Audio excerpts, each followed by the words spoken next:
왜 이런 제목을 정했는가 하면요. 이 가을은 추수의 달이거든요. 이 추수가 이제 세 가지가 다 있다는 겁니다. 그래서 제일 첫 번째 추수가 나팔절, 두 번째 대속제일, 그 다음에 초막절이 일주일이 아니고 8일입니다. 8일. 왜 8일인가 하면 일주일간은 천연왕국과 관련된 것이고 8일째는요. 신천신지, 새하늘과 새 땅, 8이라는 숫자는 새 것이라는 뜻입니다. 8. 일주일 지나고 8일째. 새 것이거든요. 새 것의 날은 신천신지를 기념한다고 해서 초막절은 일주일이 아니고 8일 동안 계속이 됩니다. 클라이막스라고 볼 수 있고요. 이때는 옛날에는 뭐 이렇게 나무가지들도 이렇게 들고 나왔잖아요. 수양 버들나무 같은 거는 이제 그 종도를 상징하는 것이고 너희들은 신의 갈대들이냐 그랬잖아요. 그 다음에 이제 좋은 나무, 종려나무 이런 거는 하나님의 아들을 추수를 얘기하는 것이거든요. 이런 말이 어디에 있느냐? 예레미야 23장 40몇 절에 보면 나옵니다. 그래서 가을 절기는 추수의 절기입니다. 절기가 왜 세 번 있느냐? 그것은 부활체가 세 가지가 있다는 거예요. 지금 성경의 석상에 가장 잘못된 게 뭔가 하면 전 인류를 한 가지로 보고 있다는 겁니다. 성경은 육적인 존재들이 있고 이게 이제 부활체가 되더라도 육적인 부활체가 있고 그 다음에 이 혼적이라는 말은 자연적이다 이거예요. 또는 본성적이다. 이 자연계와 아주 밀접한 이성이 발달하는 거죠. 과학이 발달하고 이 3단 논법이라든지 어떤 그 기독교의 괴사에서 보면은 무슨 교리를 뭐 교리문답 뭐 이런 거 있잖아요. 교리문답이나 이런 걸 잘 만듭니다. 그러나 그것보다 차원이 훨씬 높은 게 계시적인 것이거든요. 영적이고 계시적이고 그것은 지혜로운 거예요. 성경에서 지혜롭다는 말은 하나님의 계시를 파악한다는 겁니다. 그리고 하나님의 이 지혜를 갖고 있다는 것입니다. 그래서 열처녀 비유에서도 다섯 처녀는 지혜롭다는 말은 계시적이고 영적이다 이 말이에요.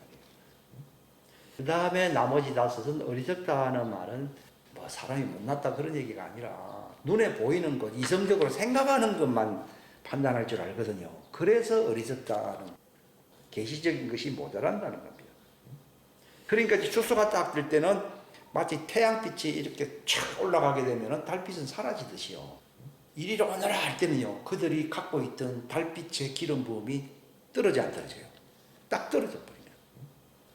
그래서 저는 옛날에 아니 있는 기름이라도 내버려두지 그걸 왜 기름이 떨어졌다고 이렇게 표현되어 있느냐. 그것이 하나님의 아들들이 주님 앞으로 이제 탁 이렇게 올라가게 되면은 태양빛이 가려지죠. 그러니까 적그리스도가 나타나거든요. 그러니까 달빛은 태양이 있을 때에 빛나거든요. 이게 이제 어리석은 다섯째는 달빛의 기름 부음이 있어요. 그게 왜 그런가 하면은 복제품입니다. 복제품. 하나님의 아들은 복제품이 아니고 하나님의 창조의 그 본체입니다. 말씀과 본체에 연결되어 있습니다. 그러나 아담을 지을 때는 그 본체의 형상으로 만든 거예요. 그게 이제 라이센스판이라는 말이 있잖아요. 복제품. 그래서 이게 진리를 딱 부딪히게 되면은 감당이 안 됩니다. 그러니까 나를 보면 죽는다는 말이 복제품은 복제품이고 원품은 원품이다. 그래서 원품은 하나님의 생명, 영생과 연결되어 있던 자들이고 그들은 말씀 안에 있었던 씨들이었고 이런 말들이 다 빠져 있어요. 실상은요. 씨들이었고 그들은 복제품입니다. 그래서 피조물이라고. 피조물은 하나님의 어떤 것을 보고서 만든 거거든요. 그 흙으로 만들었다. 이게 하나의 복제품입니다. 이 하나님의 아들은 의와 진리로서 지었다 이렇게 돼 있지. 그건 의와 진리는 창조된 게 아니잖아요. 그러나 흙으로 지었다고 하는 것은 창조된 것이지. 근데 이것은 원품은 그게 이제 본체는 아니라는 거예요. 그러니까 형상이라는 말을 듣는 거예요. 하나님의 형상이라 이렇게 부르는 거예요. 그러니까 하나님 안에 있던 자들은 하나님 빛을 보는데 방해를 안 받습니다. 그러나 하나님의 복제품 거기는 감당이 안 되기 때문에 휘장을, 여자들은 뭘 덮는다고요? 휘장을 친다 이렇게. 모세도 내려올 때에 얼굴에 휘장이 있었더라고요. 얼굴에 휘장을 쳤다 그래요. 그게 이런 세상의 복제품을 얘기하는 게 아니고 하나님의 원품, 본체에서 볼 때는 하나의 복제품입니다. 그러니까 차이가 어마어마한 거예요, 실상. 본체와 복제품. 그것은 비교 대상이 안 됩니다, 실상은요. 그것을 욥기서 우리가 38장에 보면은 자기는 아담의 후예라고 생각했는데 하나님 네 자신을 알렸다. 너의 정체성이 무엇이냐 하면서 내가 창조를 시작할 때에 빛을 만들고 또 이렇게 아담을 만들 때에 네가 어디 있었느냐. 이게 자연적인 복제품 입장에서 볼 때는 그게 말이 안 되는 얘기거든요. 근데 너는 복제품이 아니고 원품이다. 여기서 뒤집어지는 거예요, 이게. 근데 왜 복제품처럼 사느냐? 육체가 복제품이거든. 육체의 복제품 안에 파송됐기 때문에 자기가 마치 육체에서 나온, 흙에서 나온 걸로 생각을 하거든요. 대부분 다 그렇습니다. 저도 그렇고 다 그렇습니다. 근데 이제 욥에게 욥기서는요, 창세기보다도 더 앞섭니다. 왜냐하면 욥이라는 인물은 노아 창조 이후에 나타난 인물이라 그러더라고요. 이건 대단히 유력한 거거든요. 그 욥에는 아브라함 얘기나 이렇게 없고 전부 자연적인 창조와 관련된 얘기가 많이 나와야 안 나와요. 나오는 이유가 그런 거예요. 그래서 욥기 38장에 하나님이 뭐라고 말했습니까? 빛이 가는 길을 아느냐. 그러면서 네가 그 빛에서 나왔다 이렇게 나와요. 그러니까 태초에 첫째 날 빛이 있으라 하는 말은 예수 그리스도의 빛을 얘기하는 거예요. 이것은 창조된 태양빛이나 이런 걸 얘기하는 게 아니에요. 그러면 같은 빛이면 창세기 넷째 날에도 태양을 만들었잖아요. 그런 빛이 아니에요. 지금 그걸 해석을 못합니다. 빛이 있어요. 빛이 뭐냐는 거죠.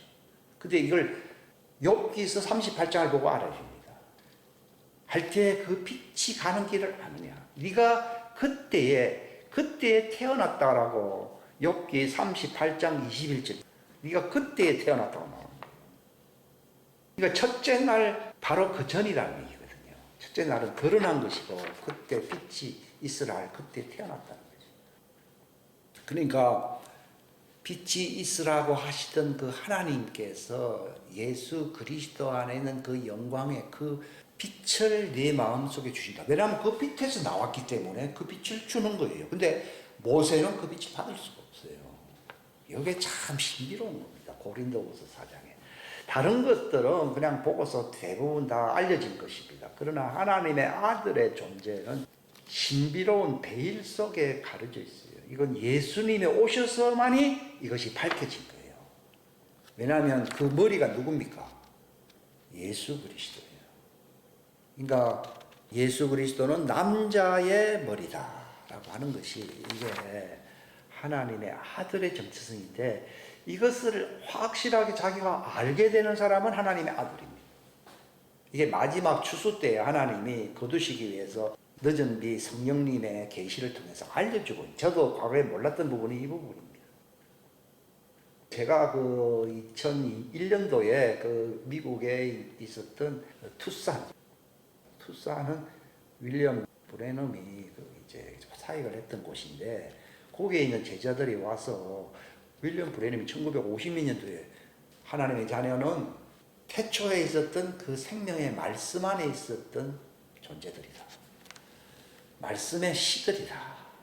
신부는 그 말씀의 시들이다. 이런 말을 1950년대에 했으니까 얼마나 그 이단 소리 많이 들었겠어요. 70년이 지나간 거예요, 실상은요. 이거 윌리엄 브레넌이 처음 얘기했어요, 이거. 그들은 그리스도의 신부고 그들은 존재는 원품이라는 거죠. 그러니까 육체적으로 몰랐기 때문에 죄가 있는 것처럼 보였지만은 할례를 받게 되면 육체를 벗어나잖아요. 그러면은 의인이 돼버리는 거예요. 그러니까 의인은 없다고 하는 말은 자연계에 지어진 존재로서는 의인이 없다는 말이지, 의인이 있어야 안 있어요? 있지. 예수님이 의인이고 예수님 안에 있었던 자들이. 머리는 의인이고 예수님의 지체는 죄인이고 말이 안 되지. 한 몸이 이루려고 그러면 같은 데서 나왔다라고 히브리서 2장에 보면 나오지 않았어요. 봅시다. 2장 10절 13절까지 다 같이 읽겠습니다. 시작. 자신을 위해 모든 것을 존재하게 하시며 또 자신으로 말미암아 모든 것을 존재하게 하시는 그분께서 많은 아들들, 이게 이제 그들 영광으로 데려가시는 일에 그들의 구원의 대장을 고난들을 통해 완전하게 하시니, 이거 할례가 일어나면 완전해져 버리는 거예요. 합당한 십자가 할례거든요. 11절. 거룩히 구별하시는 분과 거룩히 구별된 자들이 다 어떻게 해요? 하나에서 난 거예요. 말씀 안에서 나온 거라 이 말이에요. 났으니 이러한 까닭에 그분께서 그들을 뭐라고요? 형제라 부르기를 부끄러워하지 아니하시고 이르시되 내가 주의 이름을 내 형제들에게 밝히 보이고 교회의 한가운데서 노래로 주를 찬양하리이다 하시며 또다시 내가 그분을 신뢰하리라 하시고 또다시 나와 하나님께서 내게 주신 자녀들을 보라. 그러니까 하나님이 말씀으로 나오신 분이 예수님이시잖아요. 독생자라고 그러거든요. 근데 그분이 태어날 때 여기 시점이 있는 거예요. 왜냐하면 하나님의 왕국을 건설하기 위해서는요, 하나님은 영이시고 이렇게 해가지고서는 하나님을 체험을 할 수가 없어요. 그래서 하나님의 품에서 독생을 한 거예요. 이게 신비로운 거예요. 그 독생할 때에 그 안에서 그 아들들도 탄생했다 이 말이에요. 그래서 하나에서 났어요, 안 났어요? 하나님 안에서 그리스도 안에서 태어났다 이 말이에요. 그러니까 예수님이 요한복음 15장 27절에 너희는 처음부터 태초부터 나와 함께 있었던 자들이라고. 그러니까 예수님은 기도할 때 뭐 했습니까? 먼저 그들을 위해서 기도하거든요. 왜냐면 자기 몸이니까. 뭐라고 얘기합니까? 아버지께서 내게 주신 자들, 이 신부를 얘기해요. 예수님의 신부들은 같은 데서 나온 거예요. 같은 몸이에요. 단지 파송이 되었기 때문에 육체 안에 피조물로 파송이 되었다 보니까 이게 나중에 이제 다시 재결합을 해야 되거든요. 본래 재결합하기 전에 이미 같이 있었어요. 그때는 영으로 같이 있었어요, 안 있었어요? 있었는데 영은 부활체가 아니잖아요. 볼 수가 없잖아요. 그러니까 부활체가 되게 하려고 아담을 만들었고 아담의 씨에서 그들을 파송시킨 거예요. 파송되니까 그들이 겪어야 할 과정이 남아져. 죽음이라고 하는 십자가의 죽음이라는 과정은 고생을 한다는 의미가 아니고 부활체가 되기 위해서 필수적으로 통과해야 할 과정인 것이지, 뭐 해도 좋고 안 해도 좋고 고생 좀 하면 좋고 고생을 얘기하는 게 아니라, 이 아담의 몸은 벌레거든요. 그 야곱 보고 말했어요. 너 벌레 같은 야곱이라 이렇게 나오잖아요. 그런데 벌레를 왜 만들었냐? 거기 안에 이제 씨가, 하나님의 씨가 들어가거든요. 들어가서 번데기가 되어서 죽어야 돼, 안 죽어야 돼요? 죽어야 나비가, 이 부활체가 나온다 이 말이에요. 그러니까 하나님의 왕국은요, 영이기 때문에 들어가는 게 아니라 부활체만 들어가는 거예요. 하나님 아버지만 영이시기 때문에 하나님의 왕국 위에 계시 안 계세요? 계시고, 예수님도 만물이라, 만물, 지어진 것에 으뜸이 되시기 위해서는 첫째 부활체의 으뜸으로 들어가셔야 돼요. 그러니까 예수님이 말씀이셨는데 태어난 것은 육체를 입기 위한 서론인 것이죠. 만약에 육체를 입을 마음이 없다면 그냥 하나님이 영원히 계셨느니라 이렇게 말을 하면 돼요. 그런데 말씀이 왜 되셨느냐? 왜 말씀의 첫 태생이 되셨느냐? 시작을 얘기한 시작. 무엇의 시작인가? 왕국의 시작을 얘기하는 거야. 그러니까 예수님이 알파라는 말을 써야 하세요. 하나님이 영원전이라고 하면 알파라는 말 쓸 필요 있어요, 없어요? 없지요. 시작과 끝이라 이렇게 해석을 했잖아요. 그러면 왜 그렇게 영원하신 하나님 하면은 나타날 이유도 없고 뭐 아무것도 없던 시절이 있었을 거 아니에요. 그런데 하나님은 그런 걸 원하지 아니하신 거예요. 하나님의 기쁨을 위하여 자기를 형상한 것을 모든 피조물보다도 먼저 태어나신 분, 이 골로새서 1장 15절에 나오잖아요. 그게 말씀이시다. 그러면서 다시 아담 안에서, 죽을 육체 안에서 죄 있는 육체의 모양으로 져서 다시 태어나셨고 부활로서 다시 완성됐어요, 안 됐어요? 되신 거예요. 그걸 골로새서 1장 18절에 나와. 이것을 모르면요, 나라는 존재가 누구고 이 세상은 왜 있는 것이고 하나님이 왜 그렇게 뭐 예수님으로 오시고 뭐 이런 것이 전혀 이해가 안 돼요. 그러니까 세상 사람들이 모른다고 하는 것은 너무 당연한 것입니다. 그러니까 이걸 하나님의 왕국의 신비라 이렇게 얘기하는 거예요. 근데 이 일을 하나님이 영원전에 다 계획을 하고 있었던 것이죠. 이것을 구체적으로 시작하기 위해서는 무소부지한 하나님이 갑자기 육체가 될 수 있는 게 아니잖아요. 그러니까 하나님 꿈에서 독생하신 말씀이 태어나서 안 태어났어요. 태어난 거예요. 그러니까 모세가 그 예수님이 그때는 말씀이신 그리스도가 계셨잖아요. 계셨기 때문에 나와 함께 갑시다 그랬거든요. 근데 우상숭배하니까 천사를 보내겠다 그러니까 하나님 당신이 앞장서지 않으면 나는 안 가겠습니다. 이게 때를 부리니까 그래 내가 같이 가겠다 그런 거거든요. 그게 바로 구약시대에 나타났던 하나님의 천사의 형태로 그 말씀은 얼마든지 가변적이거든요. 그러니까 하나님이 천사로 나타났지만 그것이 죽을 수 있는 육체 안에 온 건 아니에요. 그러니까 하나님의 천사 예수 그리스도라는 말이 그게 유명한 말이에요. 그게 성경 어디에 있어요? 갈라디아 4장 19절에 있잖아요. 하나님의 천사로. 모세는 다 천사의 인도를 받아야 되니까 그분도 천사로 나타나서 안 나타났어요. 나타난 거예요. 그걸 여호와의 천사, 옛날에 여호와의 사자 이런 말을 쓰거든요. 그러니까 이 하나님의 아들의 신비인 거예요. 존재 자체가 신비로운 거예요. 그러니까 그리스도라고 하는 말은요, 영원전 하나님을 그리스도라고 하는 게 아니라 지혜로 계시로 역사하실 주님이라서 그리스도라는 뜻이에요. 기름 부음을 받았다 이 말이에요. 그 마찬가지로 하나님의 자녀들도 오순절을 맞이해야 되는 이유가 그리스도인이 되어야 돼요. 그리스도인이 되게 되면은 예수 그리스도 그분이 태초에 기름 부음을 받았거든요. 말씀이신 분일 때 벌써 기름 부음을 받았어요. 그러니까 육체 안에 오셨어도 아브라함 있기 전에 내가 있었다는 걸 알 수가 있는 것이지 그 기름 부음이 없었다 그러면은 예수님도 육체 안에 들어와 버리고 우리는 기름 부음을 받고 태어난 게 아니죠. 육체 안에. 그러니까 내가 누구고 내가 뭐 어떤 존재인지 전혀 모르거든요. 근데 예수님은 그 전에 기름 부음을 받으신 분이 육체 안에 오신 거기 때문에 나중에 알게 된 거예요. 아셨고 이제 그분이 이제 정식으로 사역을 위해서 성령을 또 받은 분이라. 그래서 그리스도라는 말은요, 굉장히 깊은 뜻이 있어요. 그리스도라고 하는 명칭은요, 하나님의 자녀들의 삶과 하나예요.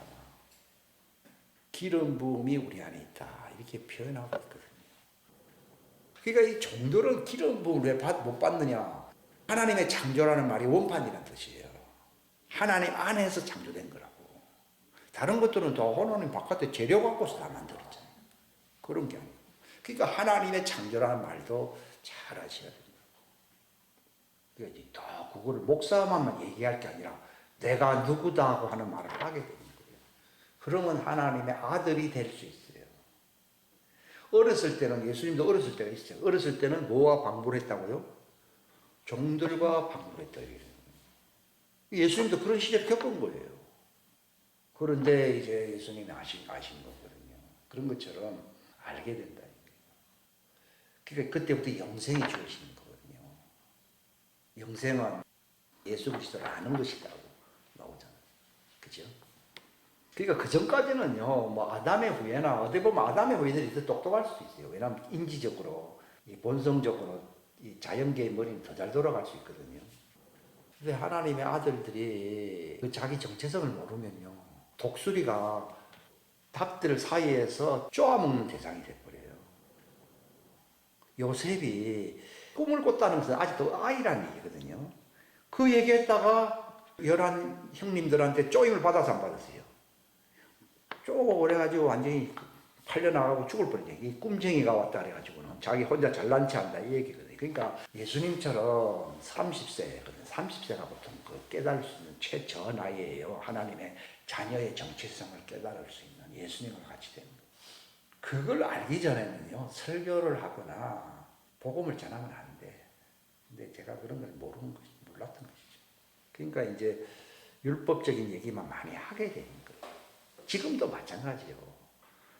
아직도 잘 모르고 있기 때문에 성령이 임하고 받았다 하더라도 받은 후에 이렇게 나오거든요. 성장하고 난 뒤에 나의 증인이 된다는 얘기인 거예요. 이게 저도 지금요, 하나님이 증인 되려고 나를 훈련시키고 있는 거예요. 근데 우리는 이런 걸 다 무시한 거예요. 심지어는 여자는 가르치지 말라 이렇게 돼 있잖아요. 근데 이걸 여성이라고 잘못 알고 있었던 거예요. 남자라 하더라도 성년이 되지 않았을 때는 기다렸어야 되는데 오늘날 기독교가 열심히는 하는데 힘이 없잖아요. 진짜 교회는요, 세상 통치자들의 머리가 된다고 돼 있어요. 요셉이 감옥에서 통치자들의 머리가 돼버리니까 바로 왕의 머리가 돼버렸잖아요. 그래야지 하나님 뜻이 이루어지는 거예요. 릭 조이너 목사님이 쓴 유명한 책이 있어요. 추수라고 하는 책. 그게 1990년도 아주 30년 넘었어요, 시점. 그 책에 보면 뭐라고 하면은 이 추수의 때가 자기가 죽기 전에 나타난다고 주님이 알게 하신 거예요. 그때 나이가 40대였는데 지금 나이가 한 80 가까이 됐을걸요. 그분 70 넘었을걸요. 그분이 쓴 글에 보면요, 세 단계의 행진이 있다는 것이에요. 첫째 누구냐? 하나님의 아들들의 행진이 있다는 거예요. 그래서 그들의 뱃속에서 생수의 강이 막 흘러가지고 전 세계에 추수를 일으킨다는 거죠. 그 다음에 두 번째는 종들의 추수, 두 번째 대열이 가는 거예요. 그들도 이제 세상에 영향력을 미치는 거예요. 후 3년 반에 있으니까 미치죠. 그 다음에 세 번째는 좀 힘이 없어 보이는데 이게 천연왕국의 시민들의 행진이 있다는 거예요. 이 책을 1990년도에 나온 책이에요. 근데 그거를 제가 17년 전에, 18년 전에 봤는데 부활체가 A그룹이 있고 B그룹이 있고 C그룹이 있고, 그러니까 모든 피조물들이라고 하는 말은 아담의 복제품들을 얘기하거든요. 흙으로 지었다는 것 자체가 복제품이에요. 예수님은 흙으로 지었습니까? 하나님의 말씀이 형상화된 것입니까? 말씀은 복제품이 아니잖아요. 그래서 그분의 이름이 하나님의 말씀이다 그러는 거예요. 그러니까 회개라고 하는 말은요, 정체성과 연관이 있어요. 내가 뭐 옛날에 뭐 나쁜 짓을 하고 뭐 그런 게 기준이 뭔지는 몰라도 하여튼 뭐 잘못했다 이런 회개는 많이 하죠. 그런 거는 회개가 아니에요. 하나님이 욥에게 왜 나타났습니까? 정체성을 알게 하려고 회개를 시킨 거예요. 자기가 몰랐을 때는 이렇게 살았으면 자기는 율법적으로 아주 잘난 채로 살았잖아요. 잘났게 살았잖아요. 회개하라고 하는 거예요. 율법적으로 완전한데 뭐 회개할 게 있습니까? 그게 아니라 너는 네 자신을 모른다는 거예요. 내가 창조할 때에 너는 어떤 존재였고 너는 그때 어디에 있었느냐고 물어보잖아요. 이걸 모르니까 회개하는 것이 이게 하나님의 아들들의 진짜 회개예요. 정체성을 알게 된 것이 회개했다는 거예요. 종들의 회개는 이미 복제품으로 육체로 흙에서 지원받았기 때문에 율법은 하나의 어떤 모형법이거든요. 비유요 그림자라고 나와 있잖아요. 율법은 장차 나타날 좋은 것의 모형이라고 나와 있잖아요. 그러니까 모형들에게는 모형을 주는 거예요. 그 모형을 주면서 하나님을 섬기라. 그래서 하나님을 대체하는 우상숭배를 하지 말라. 그리고 내 이웃을 살인하거나 도둑질하거나 사기치고 하지 말아라. 왜냐하면 그들도 하나님의 형상인데 그렇게 하는 것은 창조자 하나님을 욕되게 하는 것이다. 그렇게 그 율법을 주신 거예요. 그러니까 이스라엘아 들으라 하는 말은요, 하나님이 자녀를 두고 한 말이 아니라 주 우리 하나님은 하나이시니 마음을 다하고 뜻을 다하고 힘을 다하여 하나님을 사랑하라 하면서 예수님이 외쳤잖아요. 이스라엘아 들으라 하면서 마태복음에 나오잖아요. 그것대로 하나님만을 섬기고 우상숭배를 하지 않겠다고 하는 것이 그게 바로 공의와 긍휼과 이웃을 사랑해야 되니까, 하나님 형상들을 사랑해야 되니까 긍휼과 신실함으로 그렇게 이제 하나님과 결합할 수 있다 이 얘기입니다. 결혼한다는 말이 있잖아요. 의와 공의와 신실함으로 그 믿음이거든요. 그들에게 믿음은 그 우상숭배하지 아니하고 하나님을 섬기겠다고 하는 그것이 신실함이에요. 그것을 가진 자들이 마지막 주님 지상재림할 때에 결혼한다는 얘기예요. 그들이 종이에요, 종. 그러니까 흙으로 지은 사람치고 말씀 안에 있었던 자들과 예수님의 우편에 있고 좌편에 있다는 것은 큰 영광이거든요. 그 영광 속에 들어간다는 거예요. 그들은 하늘의 별들과 같은 존재들이 된다는 거예요. 원래 땅에 속한 자들이었는데 그들이 예수님이 지상재림 하심으로써 새 예루살렘 성이라고 하는 곳으로 들어가서 주님과 하늘에 계셨던 주님과 연결된다 이 말이죠. 굉장한 거죠. 거기가 사람들은 왜 이렇게 조금 차이 안 나는데 뭐 그렇게 할 필요 있느냐 이렇게 생각하죠. 차이가 아니에요. 원판과 모형판의 차이예요. 그 혼이. 하나님은 다 알고 있는 거예요. 그러니까 아버지께서 내게 주신 자들이라. 그들은 다 하나에서 나와서 안 나와서 말씀에서 나온 거예요. 근데 독수리가 병아리 속에서 같이 살잖아요. 근데 어미 독수리가 날아가면서 왜 하니까 내 음성을, 내 양은 내 음성 들어야 안 들어요. 듣다 보니까 날개에 힘이 말씀으로 생기면서 공중으로 올라갈 때 하나님의 아들 된다고. 그러니까 휴거하잖아요. 휴거해요, 휴거 안 해요? 휴거하잖아요. 이걸 깨달아야 됩니다. 그래서 이게 창세기 1장 27절에 6일째 창조가 나오거든요. 이것은 육적입니다. 그들에게는 혼이 있어요, 없어요? 없어요. 육체의 영은 있어요. 그런데 아담에게 생기를 불어넣자. 이 생기라고 하는 것이 숨을 쉴 수 있게 한다는 것이거든요. 이것은 성령님은 아니에요, 생기는. 아담에게 불어넣은 영은 생기라고 표현되어 있지, 그게 왼쪽 관이거든요. 왼쪽 관으로 들어갔다 이 말이에요. 하나님이 조절을 하시거든요. 요 들어가면 진짜 오른쪽에 이렇게 들어가 버리면 죽어버려요. 이렇게 되는 거예요. 그러니까 예수님 오른편 왼편 하는 거는요, 이게 일로 가버리면 다 죽어요. 안 죽게 하려고 그래 하는 것이지 차별하는 게 아니라고. 왜냐하면 내가 원품 얘기했잖아요. 의와 진리라는 말은 말씀이거든요. 말씀으로 지음받은 자들이라고 흙으로 지음받은 자가 다른데, 독수리가 정체성이 없으면 회개를 안 해가지고 뭐 먹는 거라 이게. 욥에게 나타나서 네 어디 있느냐, 네 독수리인데 왜 닭처럼 얘기하냐. 이게 창세기 2장 9절에 보면은 생명나무가 나오거든요. 이건 그 에덴 동산 안에 나무가 있었잖아요. 그러니까 생명나무에 속한 자들이에요. 하나님의 아들은요. 그 자체에 처음부터 생명이 있었어요, 안 있었어요? 있었습니다. 그러나 선악을 알게 하는 나무라고 하는 것은 이것은 흙에서 나온 자들을 얘기하는 것이거든요. 이건 어두움이에요. 하나님만이 빛이지, 흙이 만약에 빛이라 그러면 흙이 하나님이잖아요. 지금 철학에서 뭐라 얘기합니까? 아, 이 세상의 뭐 본질은 불이다, 흙이다. 그러나 흙이라 하더라도 그것은 피조물이고 그것은 어두움이에요.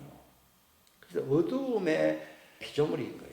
선악과라고 하는 것. 근데 예수님이 이것으로서는 부활체가 될 수 없기 때문에 예수님이 그 사역하시면서 예루살렘에 들어가시면서 열매는 없고 잎만 있으니까 말라버리라 해산이세요. 말라버리라니까 마치 저주처럼 느껴지지만도 무화과 나무, 이게 율법적이거든요. 율법으로도 선악을 구별시키는 것 뿐이지 원본적인 태초의 말씀으로서 선악을 분별하는 게 아니거든요. 그러니까 이제는 다시는 내게서 열매를 맺지 못한다는 말은 율법으로서는 이게 소망이 없고 예수님의 진리로서 접붙임이 되어야 네가 이제 나뭇잎으로 들어온다는 거예요. 잎으로. 열매는 아니니까. 무화과 나무에서는 열매를 맺으려고 했는데 열매를 못 맺는다. 즉 부활체가 될 수가 없다 이거예요. 죄인이기 때문에. 그러니까 접붙임이라는 말은요, 이게 씨라는 얘기가 아니고 씨고 뿌리라고 그러면 자체적으로 나올 수가 있잖아요. 이게 생명나무에 접붙여지는 거예요. 그러니까 창세기 2장에서는 생명나무와 선악을 알게 하는 나무가 동산 중앙에 있었다. 에덴 동산은 새 예루살렘 성의 모형이거든요. 돼 있지만도 막상 새 예루살렘 성에 내려가 보니까 안을 들여다보니까 생명나무만 있지 뭐는 없어요. 무화과나무, 선악과는 없는 거예요. 왜냐하면 예수님이 이제는 내게서 열매 맺지 못한다 저주해 버렸잖아요. 그 말은 너는 끝났다 그 말이 아니라 너는 내게로 와야만이 나무 잎으로서, 나무 종자 씨와 열매는 서로 연결되거든요. 씨와 열매는 안 됩니다. 아담의 씨로서는 부활체 열매가 되지 못합니다.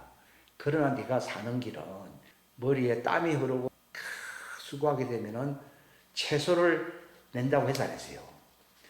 히브리서 6장에도 회개함으로 어떻게 채소를 내면은 복을 받는 자가 된다는 말이 그 뜻입니다.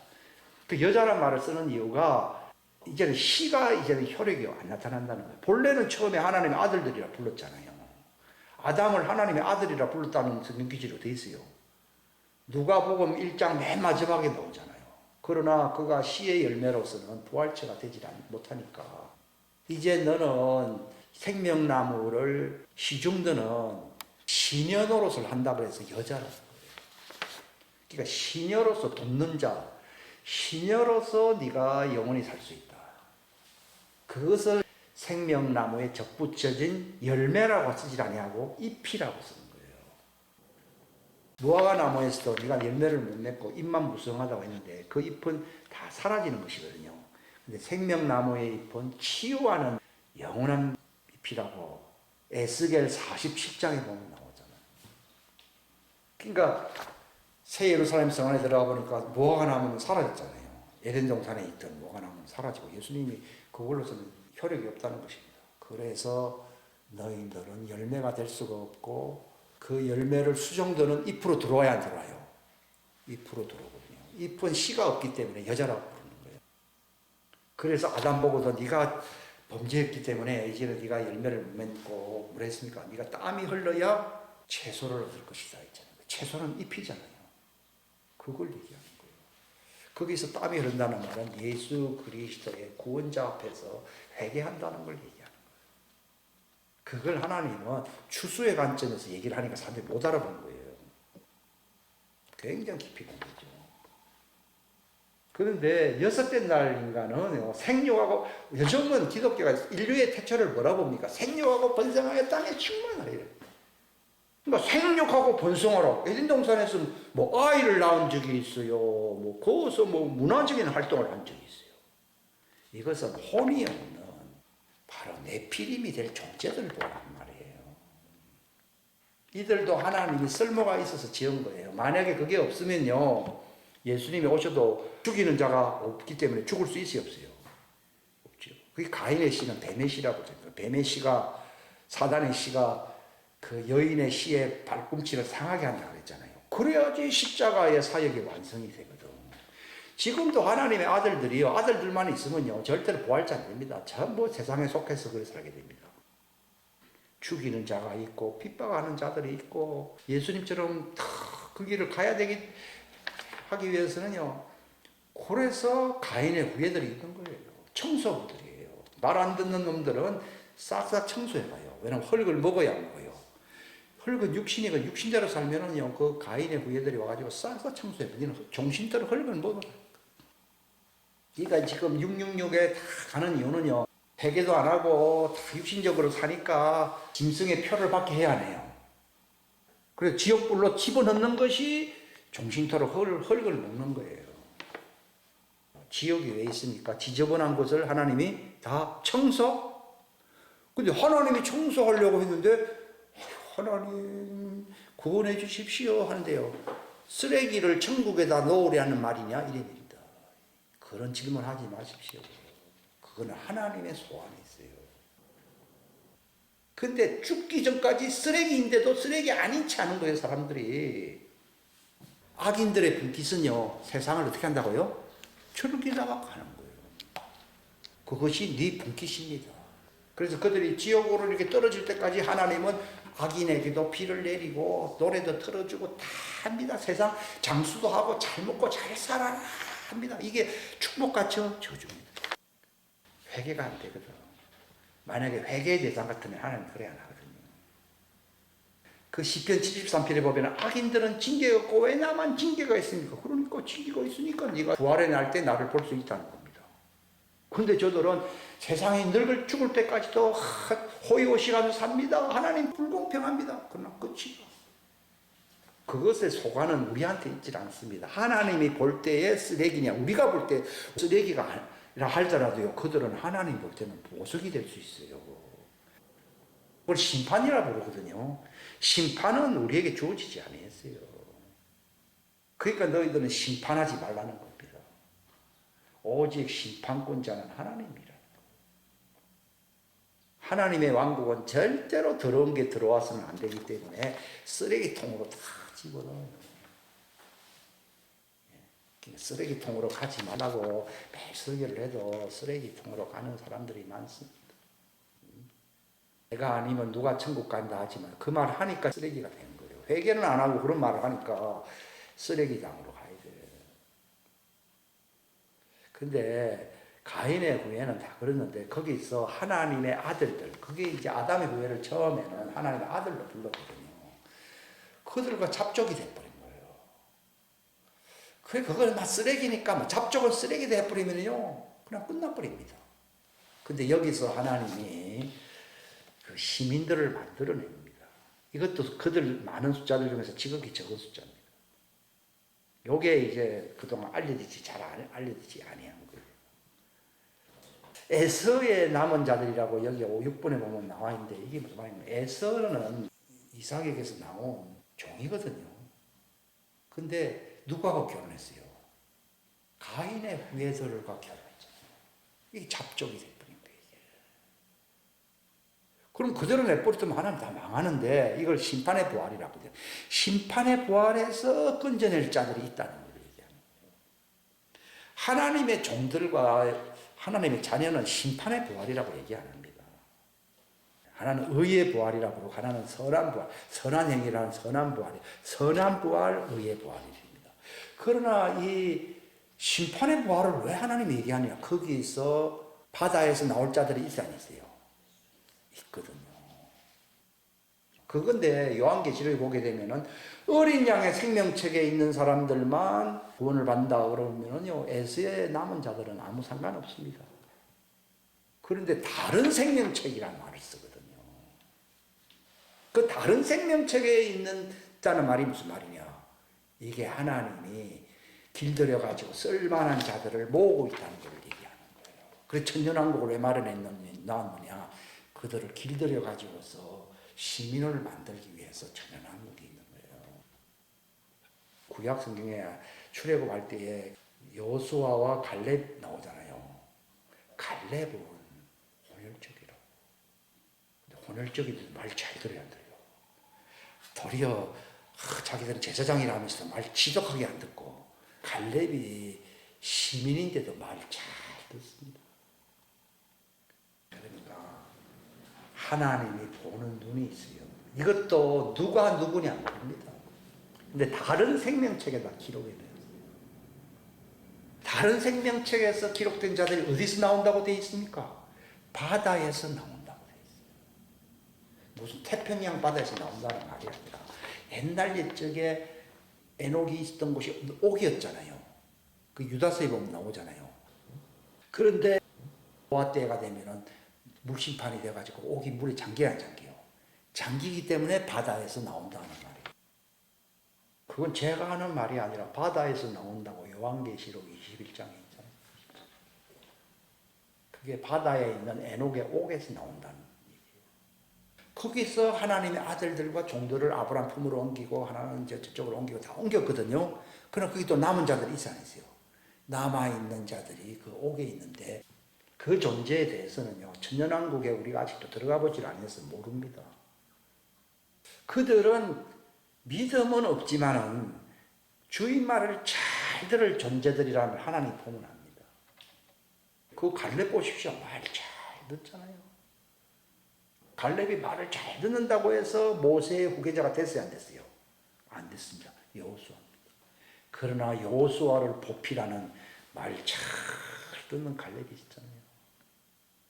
그러니까 지금은 종들과 도리어 이 갈렙의 후예들이 막 섞여 살고 있는 거예요. 아마 지옥 들어간 사람들이 그럴 겁니다. 갈렙의 후예들의 말자라도 내가 되었으면 얼마나 좋았을까 이렇게 말을 할 겁니다.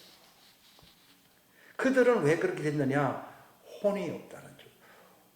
그냥 영이 있을 뿐이지 이 혼이 어떻게 보면 비활성화된 거예요. 왜냐하면 혼이 있는 자와 없는 자와 결혼하는 바람에 그런 존재가 된 거예요. 그래서 믿음을 가진다고 하는 것은 혼이 뒷받침돼야 되는 것이거든요. 그래서 혼적인 부활체, 영적인 부활체들은 다 혼이 있어요. 근데 혼의 성질이 다르다는 것뿐이지. 하나는 계시적인 혼이고 하나는 인지적인, 말 그대로 자연적인 혼이에요. 그러나 육적이라는 말을 왜 쓰는가 하면 혼이 있는 자와 없는 자가 결합을 해버리는 바람에 혼의 기능이 활성화되지 못한 거예요.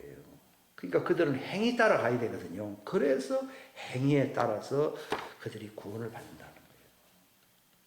그래서 가인의 후예들이 그 이제 여섯째 인간, 혼이 없는 인간들과 결합을 해야 해요.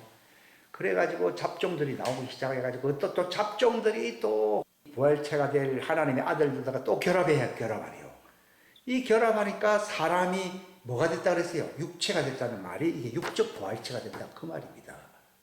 창세기 6장에 보게 되면 하나님의 아들들이 사람의 딸, 이건 네피림과 관련된 혼합족속이거든요. 혼합족속이 또 혼합돼 버리는 거예요. 이 혼합족속들과 결합을 해버리니까 그들이 혼적인 부활체가 되지 못하고 뭐가 된다고요? 육적 부활체가 된다는 의미에서 육신이 된지라 이 말입니다. 즉 혼의 기능이 마비된다는 걸 얘기하는 겁니다. 그러니까 속사람이 육적이다 이 말이에요. 속사람마저 육적이고 그들은 혼이었기 때문에 당연히 혼적이고, 그러나 이들은 하나님의 영이 들어와서 주와 합한 자는 뭐라고요? 한 영이 되잖아요. 영적이 돼버리는 거예요. 혼이 없다는 말이 아니라 영적이 돼버리는 거예요. 그래서 이 세 가지 부활체들이 나타난다는 것입니다. 본래 1번만이 하나님의 왕국에 들어갈 수 있는 존재인데 2번도 회개를 통해서 들어가게 하고 3번도 말 잘 들어서 하나님이 심판의 부활에서 건져내야 안 건져내요. 바다에서 건진다는 뜻입니다. 그래서 그들은 뭘 자랑해야 된다 했습니까? 하나님의 긍휼을 자랑해야 된다고 나옵니다. 하나님의 아들은 긍휼이 없다 하더라도 그 존재가 그렇기 때문에 하나님이 살려야 됩니다. 예수님을 살렸듯이요. 그러나 그렇지 않은 존재들은 다 지옥 문턱까지 가야 되는데 하나님의 긍휼로서 이렇게 살린다는 거예요. 그래서 하나님의 긍휼을 아는 걸로 자랑하라는 거잖아요.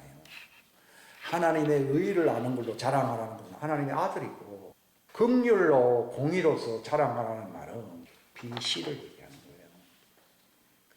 근데 비와 시는요, 이건 천연왕국 때에 가서야 확실하게 드러나지요. 지금은 다 똑같다고 생각합니다. 그래서 이 시에 해당하는 것은 성막을 지을 때 안뜰에 해당, 바깥뜰은 뭐냐? 이거는 마귀와 지옥불에 떨어진 자는 바깥뜰입니다. 그래서 요한계시록에 보게 되면 하나님이 마지막 때 뭘 돌본다 했습니까?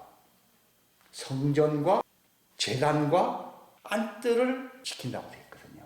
그러니까 성전은 A를 얘기하는 것이고 제단은 B를 얘기하는 것이고 안뜰은 C를, 하나님이 이렇게 세 가지를 구분했어요. 요한계시록 11장에. 그래서 모세의 성막을 통해서 이 울타리 안에 있는 세 그룹이 있지 않았어요? 있거든요. 근데 바깥들은요, 말 그대로 바깥들입니다. 이들은 영원히 하나님을 뵙지 못하는 자들이 지옥을 얘기하는 것입니다. 그래서 바깥들은 죄하라는 말이 나오잖아요. 지옥을 얘기합니다. 새하늘과 새 땅이 안 됩니다. 이것은 바깥들은. 근데 성전과 제단과 안뜰은 새하늘과 새 땅 속에 포함됩니다. 그 다음에 신분, 여기는 율법의 제사장이었던 자들이 종으로 살게 되고 그리스도의 복음의 제사장으로서 중보자 노릇을 했던 신부들은 왕들, 다 복수죠. 종들, 왕들이 됩니다. 여기 종이라고 하는 말은 임금님의 앞에 있는 강요들, 고관 대작들이에요. 지금 국방부 장관, 장관들 있잖아요. 그렇다고 해서 대통령, 왕이 되는 건 아니란 말이에요. 예수님이 재림할 때에 예수님과 새 언약을 맺고 접붙임이 되거든요. 그게 지상 재림 때까지 왜 있었느냐? 이제 그게 접붙임 되어야 되거든요. 그 기간이 남아있어요. 그들은 새 언약이 없잖아요. 근데 그때 내가 새 언약을 맺으리니 그랬거든요. 옛날에 마가다락방은요, 하나님의 아들들의 오순절을 맞이한 것이지 종들은 성령 받은 적이 없거든요. 그런데 이 마지막 때가 되면 광야에서 그들이 오순절을 맞이하는 거예요. 이것을 새 언약을 맺는다, 이렇게 에스겔 36장에 보면 나와 있지요. 또 예레미야 31장에도 나와 있지요. 그걸 잘 알아야 되는데 전부 마가다락방에서 다 성령 받았대. 이게 이제 뭘 잘 모를 때 이렇게 말할 수밖에 없습니다. 지상 재림 전에 그들이 새 언약을 맺고 결혼을 하게 되잖아요. 새 언약 없이는 결혼이 안 되거든요. 맺고서 그들이 이제 고관 대작으로 들어온다 이 말입니다. 결혼도 시민하고는 결혼 안 합니다. 고관 대작들이니까 결혼하지. 국가와 결혼한다는 것을 얘기하는 거예요. 공의와 긍휼과 신실함으로 결혼한다는 거예요. 그게 신뢰성이 믿음이에요, 믿음. 예수님이 뭐를 빠뜨렸다 했어요? 의와 인과 신은 버렸다는 말이 그 말을 예수님이 연결한 거예요. 그거 없으면 너희는 희망 없다는 걸 예수님이 얘기하시거든요. 근데 이 추수에 보게 되면요. 예수님의 나무잖아요. 그분은 참 포도나무고 우리는 포도 열매가 된다는 것이죠. 그 다음에 밀입니다. 예수님이 저 밀이 추수가 4개월 남았다라고 얘기하잖아요. 그게 이제 종들의 추수를 얘기하는 겁니다. 그런데 이 천연왕국에 들어가는 거는요. 믿음으로 선한 정죄가 되면은 천연왕국에 들어갈 필요가 없어요. 그들을 하나님이 교정을 많이 시켜줘야 되거든요. 그러니까 물고기는 종들을 얘기하는 거예요.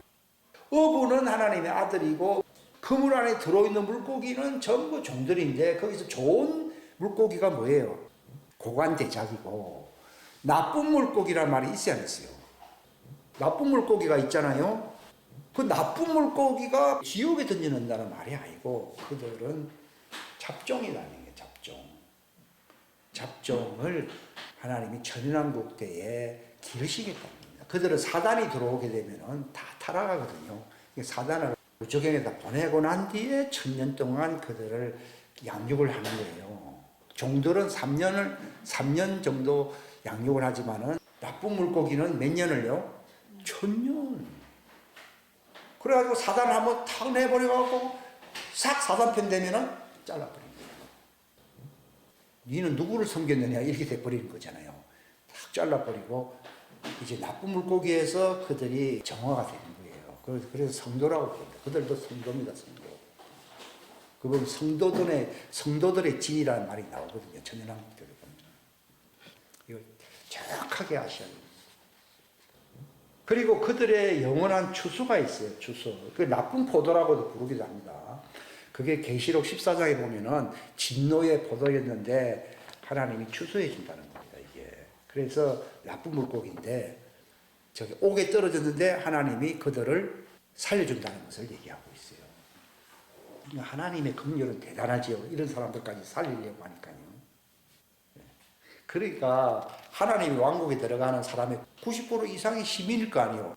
그들이 다 질이 안 좋은 데서 나온 거예요. 그러니까 폐품을 모아서 깨끗하게 만든다는 말이 있듯이 하나님이 그렇게 만드는 거예요. 근데 그쪽에서 못 들어갔다. 보통 비참한 게 아니에요. 기본 양심 갖고서 하나님을 섬기겠다고 하면은 하나님은 어떻게든 그 사람을 쓰게 만들거든요. 그런데 대부분 보면 자기가 주인이라는 거예요. 착하게는 살아요. 근데 누가 주인이요? 자기가 주인. 우상숭배잖아요. 우상숭배 때문에 지옥 가요.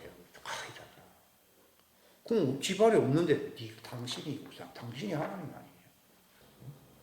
아니에요. 보통 문제가 아니에요. 이게 자기가 하나님인데 뭘 어떻게 해요? 안 되지. 이건 잘라내고. 사단이 왜 사단 됐어요? 자기가 하나님 되려고 그랬잖아요. 그게 사람들은 나쁜 죄라고 여기지 않잖아요. 근데 하나님께서 보면 제일 큰 죄예요, 이거. 인간적으로는 착하겠지. 그러나 제일 큰 죄를 짓고 있는 거예요. 보통 그런 사람들은 못난 사람들입니까? 잘난 사람들입니까? 잘난 사람들이 지옥 가는 거라. 차라리 못났으면요, 천국 갈 수 있어요. 그 성경에 차라리 어리석은 자가 되어라 이렇게 나오잖아요. 왜 똑똑한 자녀에게요? 심각한 문제입니다. 똑똑한 사람들은 회개 안 해요. 아주 인색하고 회개도 적당하게 하지. 하게 하겠지. 네. 자기 잘난 척하고. 바리새인들 그러잖아요. 나는 저 사람과 같이 아니하고 나는 11조도 잘 바치고 나는 또 이렇게 구제도 많이 합니다. 근데 세리는 뭐라 했습니까? 감히 얼굴을 하늘을 들지 못하고 나는 죄인입니다. 나는 지옥 밑바닥에 가요. 체면 떨어질까 봐 안 하더라고. 그러면 할 수 없는 거야. 하나님도 못 말려요. 왜 그렇게 잘난 체 하냐고요. 자기 자존심으로 살잖아요.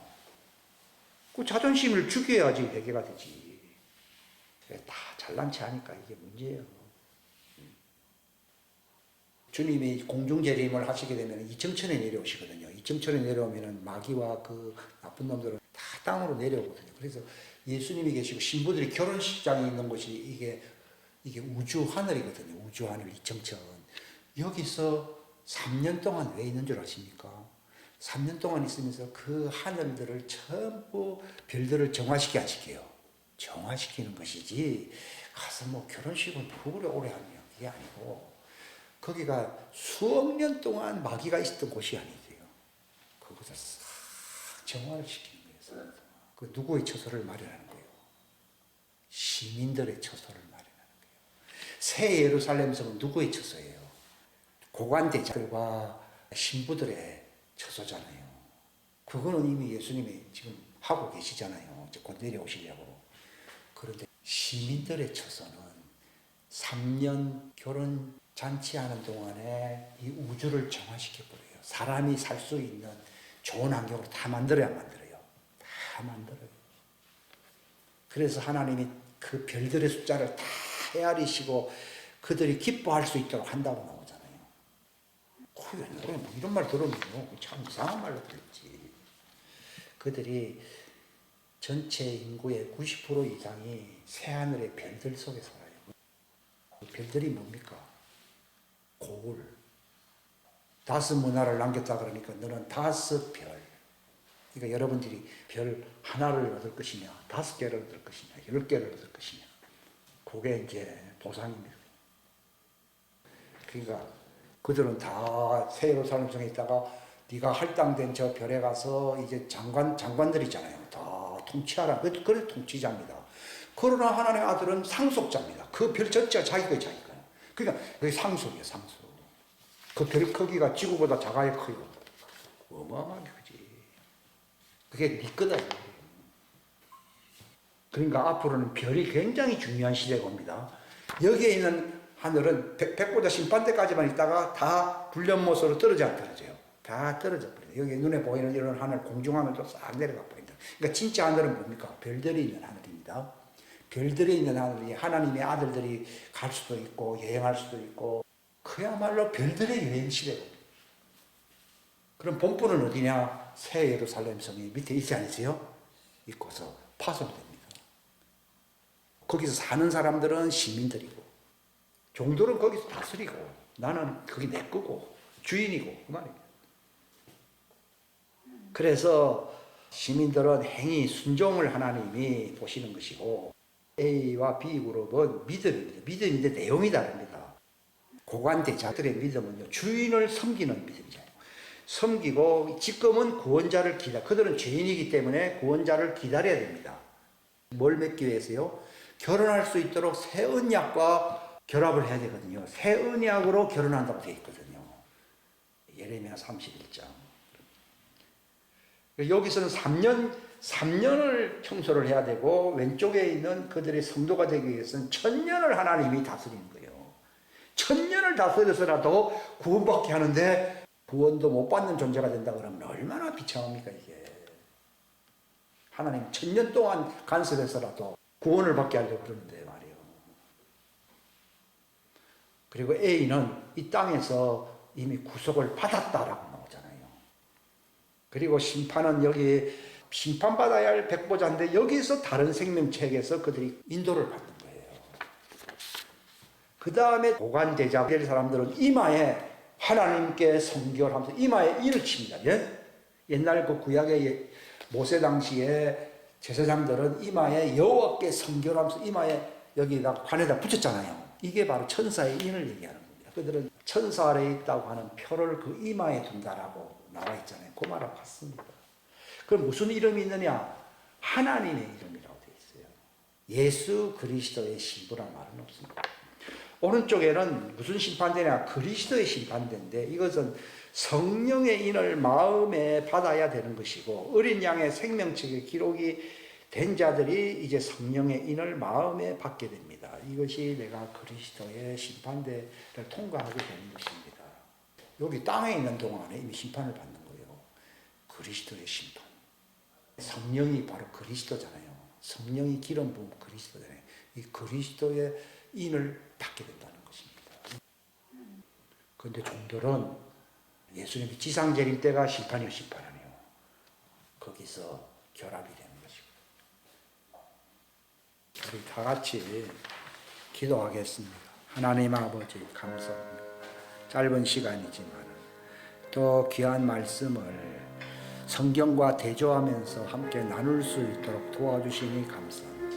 이 마지막 늦은 비 시대에 성령의 인침을 받을 자들, 또 천사의 인을 받아야 할 자들, 또 마지막 때에 천년왕국에 들어가야 할 자들을 하나님이 구분하고 계신다는 사실을 알게 하시옵소서. 하나님의 왕국의 개관을 함께 나누었습니다. 이것은 창세기로부터 요한계시록까지 관통해서 우리가 알아야 할 진리와 연관된 것입니다. 이 하나님의 왕국의 신비를 아는 것이 허락된 자들도 있고, 이것이 비유로서 아직까지 허락되지 아니한 사람들이 있습니다. 하나님 모든 것을 우리를 다 구원을 위하여 하나님께서 예비하신 것이오니 하나님 부르심의 정체성을 따라 주님을 섬기며 나아갈 수 있도록 도와주시옵소서.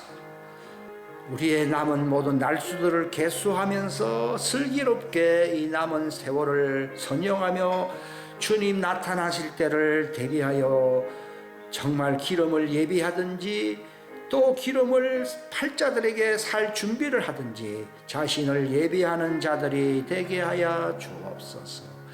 함께 하시기를 간절히 바라옵고 거룩하신 주 예수님의 이름 받들어 간절히 기도하옵나이다.